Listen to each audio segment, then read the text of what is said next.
今集內容由 AI 導播，多謝收看及關注。無線電視舉行年度盛事2026 TVB 年終節目巡禮，公佈下半年會推出5套由 FF 工作室全力創作嘅 AI 劇，包括4套微短劇《楊家將》、《少年鍾馗》、《東張三俠》、《頂流之後》同埋微動畫《贏在終點線》。東張三俠用 TVB 王牌節目《東張西望》做背景，講一場冇硝煙嘅戰爭。短劇入面3位東張女記者 Maggie、Kenneth 同 Aris 深入追查多單轟動全港嘅事件，越接近真相，壓力就越大。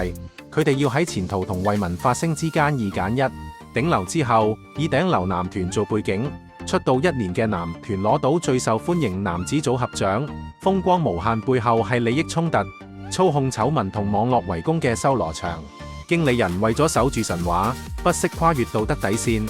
破天荒100%用 AI 創作廣東流行曲，係一套直擊當代追星經濟同娛樂生態嘅話題偶像劇。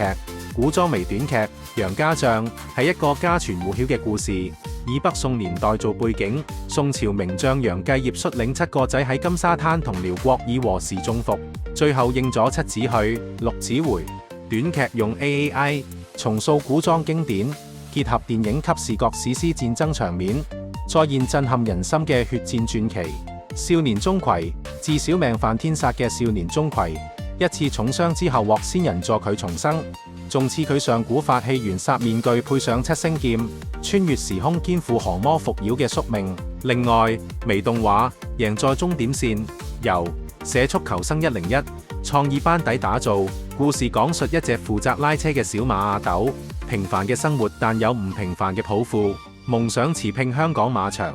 有朝一日成為世界短途馬王。退役老馬榮決定訓練阿斗，冇顯赫血統加上身形細細，換嚟嘅係嘲笑同質疑。當夢想同現實碰撞，意志就成為決定勝負嘅關鍵。